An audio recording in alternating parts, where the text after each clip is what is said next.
En este video entenderemos el uso de la herramienta índice de irregularidad de QGIS. Aquí la idea es entender de manera teórico-matemática de qué trata esta herramienta y también de manera práctica cómo se utiliza. En realidad espero que puedan entender y aprender mucho en este video, y cualquier duda que tengan la pueden dejar en los comentarios. Primero que todo, ¿de qué trata el índice de irregularidad? Como tal, esto es una medida cuantitativa de la rugosidad del terreno, la cual se calcula a partir de los valores de elevación del modelo digital de elevación.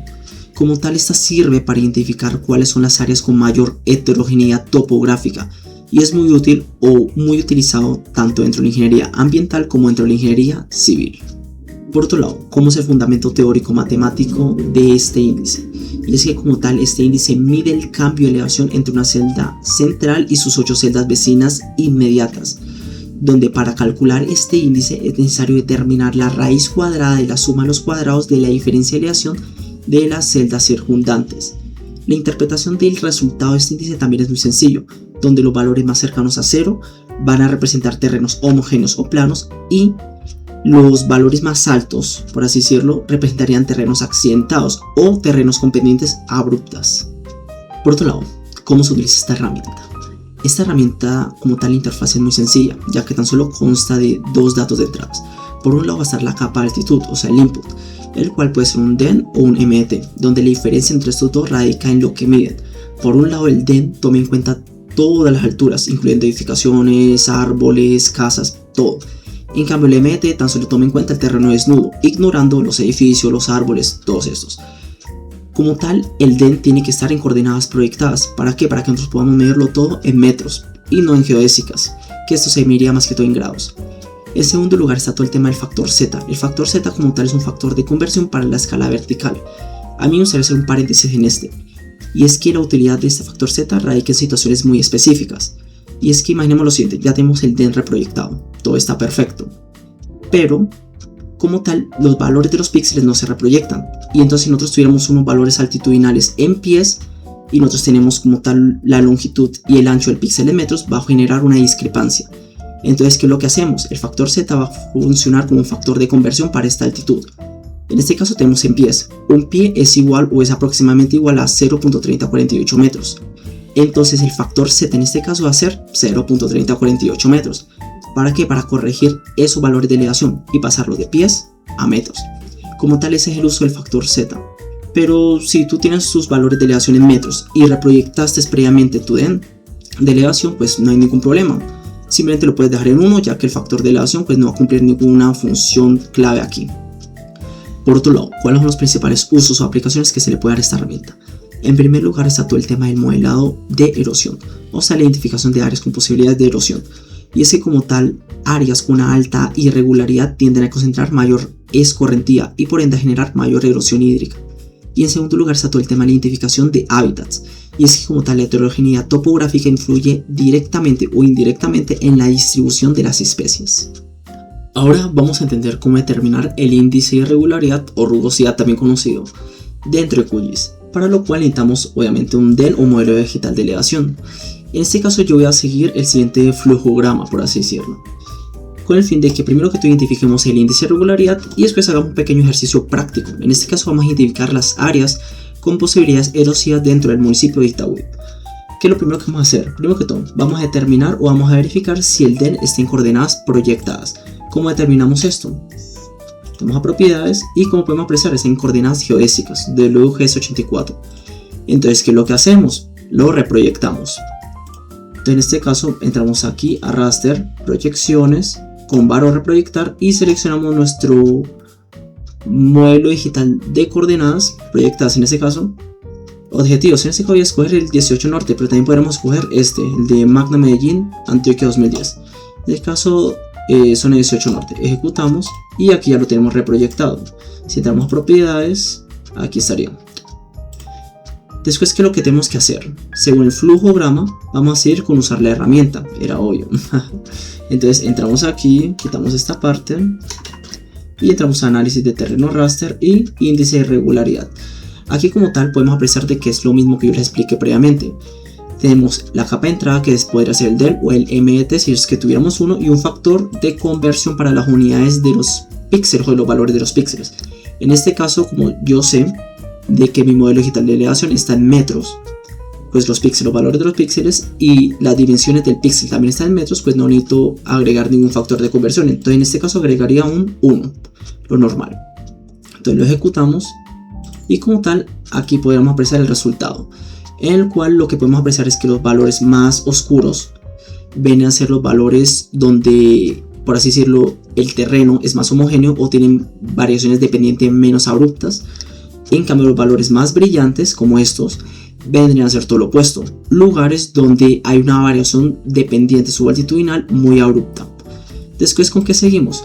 Como tal ya determinamos el índice de irregularidad, ahora toca encontrarle una utilidad, para lo cual comenzaríamos con clasificarlo o reclasificarlo por tabla.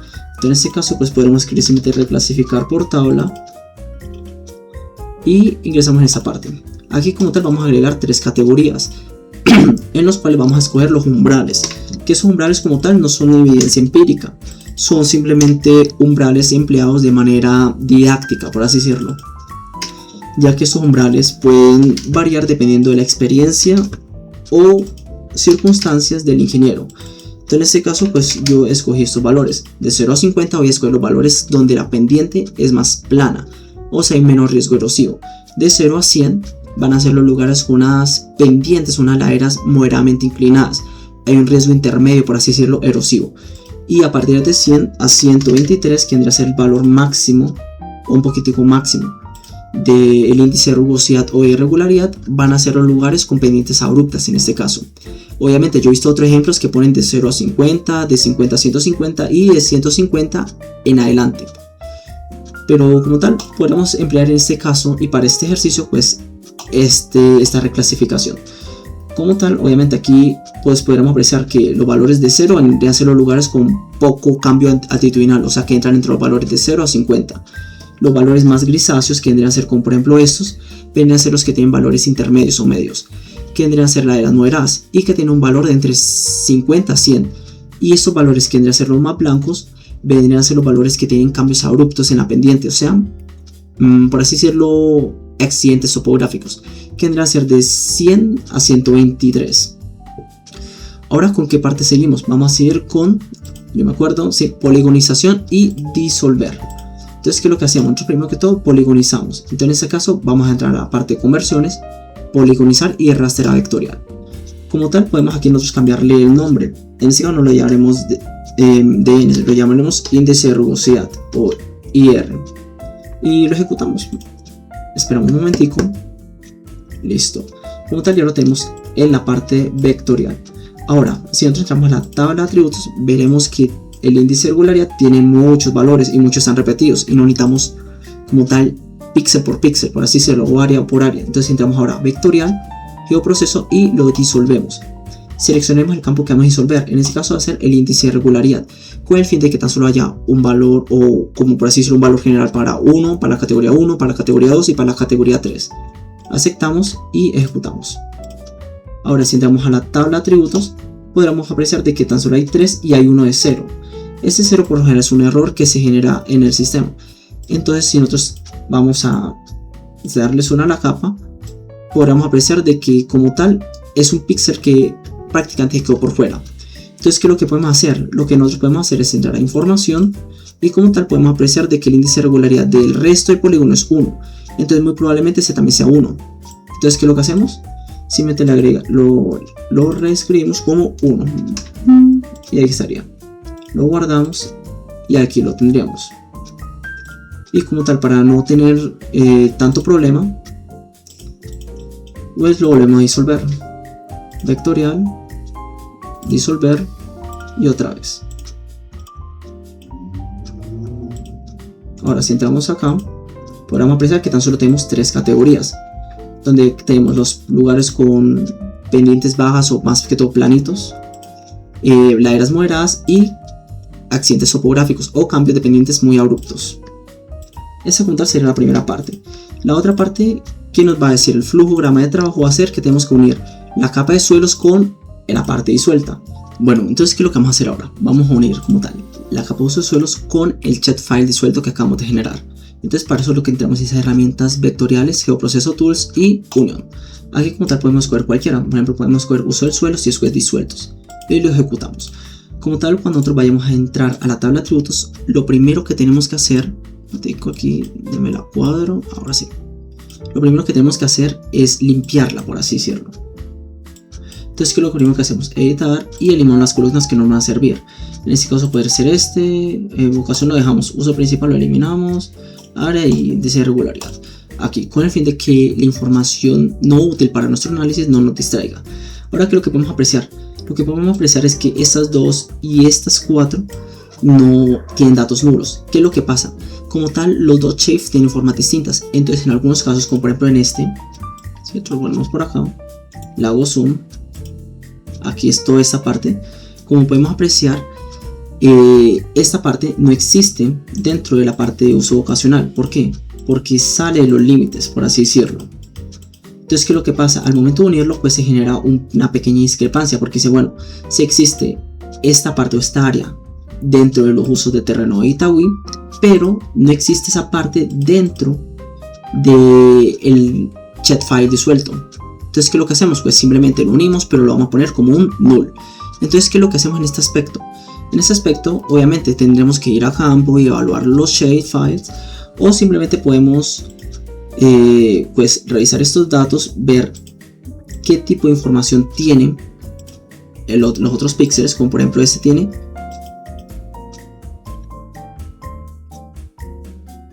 Ahora sí, unión. Por ejemplo, estos tienen un índice de regularidad de 1. Entonces muy probablemente estos también tengan un índice de regularidad de 1, a pesar de que están null. Igual que este, bueno, este también lo tiene 1. Entonces como tal, todos tienen un índice de regularidad de 1. Entonces, ¿qué es lo que hacemos? Aquí comenzamos a limpiar o a completar los datos. Obviamente también podríamos hacer la otra de eliminarlo simplemente. Es también válido. Yo en mi caso lo voy a ir completando de uno en uno. Como tal, ya terminé pues de limpiar, por así decirlo, o de rellenar los datos nulos. Obviamente, vuelvo y les recuerdo, lo ideal es que cuando sucedan estos errores se vaya a campo o se haga una segunda visión desde una parte satelital, con el fin de corroborar de que estos datos o estas categorías están correctas y evitar discrepancias en información. Ahora, ¿con qué seguimos? Como tal, ya no tenemos datos nulos acá, ya tenemos todos los datos necesarios para el análisis. Entonces, ¿ahora qué hacemos? Vamos a volverlo a disolver para generar menos categorías o menos filas. Entonces, entramos acá a disolver y en este caso vamos a disolver tanto la vocación, porque pues hay vocaciones repetidas, y el índice de regularidad. Entonces, aceptamos y ejecutamos. Como tal, acá nos va a generar un nuevo chat file, el cual va a tener menos filas que el anterior. Como pueden apreciar, aquí obviamente nos va a generar una zona agrícola con un índice de regularidad de 1, o sea, una zona agrícola algo plana, una zona forestal, tanto de categoría 3 como de categoría 2, una zona forestal de categoría 1, es que zona forestal de categoría, esta es otra zona agrícola, aquí mejor. Y como tal, aquí nos generó cada uno un conjunto de categorías. Aquí están las zonas urbanas, tanto de categoría 1, o sea, las zonas planas, pero también las categorías 2, que generan las zonas un poco más empinadas. En fin, aquí tenemos todo. Ahora, ¿cómo interpretamos esta información? Como tal, obviamente, los peligros erosivos en las zonas urbanas son nulos. Entonces, vamos a ir agregando, pues, vamos a ir interpretando esto. Creamos un nuevo campo y aquí lo podríamos llamar interpretación. Y ponemos un número entero, texto. Así de 10. Entonces las zonas urbanas como tal no van a tener riesgos, entonces vamos a poner NA. O pongámoslo bajo riesgo mejor. Bajo riesgo y bajo riesgo. Ahora seguimos con las zonas forestales. Las zonas forestales por lo general, inclusive si son de zona 3, o sea índice de regularidad 3, van a tener un bajo riesgo. ¿Por qué? Porque como tal los árboles evitan de que la tierra pues se vaya, por así decirlo. Entonces los riesgos tanto de deslizamientos como erosivos son menores. Entonces podríamos también colocar como bajo riesgo y bajo riesgo. Ahora, las zonas agrícolas cambian un poco la historia, ya que obviamente aquí tendremos que revisar qué tipo de agricultura se practica, ya que es una agricultura con árboles con doseles muy altos, pues no habría mucho problema, pero si es una agricultura intensiva de cultivos bajitos o pequeñitos, sí habría problema. Entonces como tal, bueno, también sería bajo riesgo. Entonces aquí tendríamos dos. Como tal, la parte 1 pues es plano, entonces aquí no hay riesgo, entonces sería bajo riesgo también. Pero aquí la parte agrícola con índice de regularidad de 2, pues se habría problemas, ya que hay un riesgo medio de erosión. Entonces podemos colocar como riesgo medio, así. Obviamente, aquí hay otra forma de hacerlo también, que es mediante los condicionantes. Por ejemplo, creamos un campo virtual y evaluación. Ponemos que el resultado va a ser un texto y aquí como tal podemos colocar en la parte de conversiones. Emplearemos el ciclo if. El ciclo if, ¿cómo es que se emplea? Primero que todo tenemos una condición. Entonces vamos a campos y en este caso podemos colocar vocación. Colocaremos el signo igual, aquí estaría, que no lo veo. Y obviamente para vocación desplegamos todos. Y hagamos el ejemplo con agricultura. Si es igual a agricultura y además la parte del índice de regularidad es igual a 2, aquí va a ser igual, aquí tenemos que agregar las comillas, y si es igual va a ser igual a riesgo medio, bueno, a riesgo medio. Por otro lado, si no, va a ser igual a, obviamente aquí tendremos que comenzar a concatenar como hacemos con el Excel, por ejemplo, donde agregaremos las demás condiciones para cada uno de ellos. Pero eso es por si acaso nosotros tenemos muchas categorías y queremos como programar esto. Entonces aquí podemos colocar como bajo riesgo. Y déjame revisar si todo está correcto. Aquí me olvida, con igual. Y como tal, aquí ya tendríamos todo. Entonces aplicamos y aceptamos. Y como tal podemos apreciar de que también nos generó lo mismo. Ya, bajo riesgo, riesgo medio, bajo riesgo, bajo.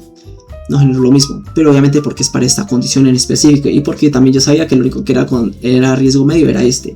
Pero como tal pueden que haya casos donde haya una agricultura con un índice de regularidad 3. Obviamente tienen que generar una condición para este también. Entonces aquí como tal ya tenemos todo bien interpretado y ya sabemos en qué lugares pueden haber, por así decirlo, posibilidades erosivas mayores a otras. Ahora, ¿qué faltaría? Pues obviamente teníamos que agregarle colorcito. Entramos aquí categorizado, entramos aquí interpretación, clasificamos y como tal obviamente tan solo generamos dos categorías, riesgo medio y riesgo bajo, donde el riesgo bajo o el bajo riesgo va a ser verde, pero el riesgo medio en este caso pues obviamente lo tengo seleccionado, pero va a ser azul. Yo lo podría colocar como un color amarillo como antes lo teníamos seleccionado. Aquí estaría. Ya tenemos el área donde hay posibilidades de deslizamiento debido a que es una zona agrícola, sin árboles o con pocos árboles y con una pendiente medianamente empinada. Como tal, aquí vimos tan solo dos variables para un análisis de erosión, que vendría a ser todo el tema del índice de rugosidad o irregularidad y los usos del suelo.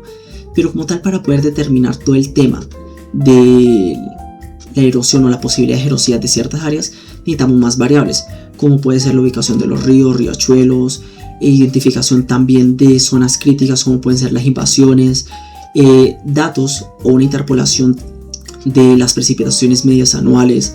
Hay muchas variables, entonces no se nos pueden olvidar de que como tal este análisis está, por así decirlo, iniciando, y si nosotros lo queremos hacer bien tenemos que completarlo. Como tal, el índice de regularidad es muy útil. Aquí vemos unas de sus utilidades. Podemos ver que es una herramienta sumamente sencilla, sumamente fácil de usar, pero eso no quiere decir que sea útil. De todo corazón espero que este video les haya sido de mucha utilidad y cualquier duda o inquietud pues la pueden dejar en los comentarios.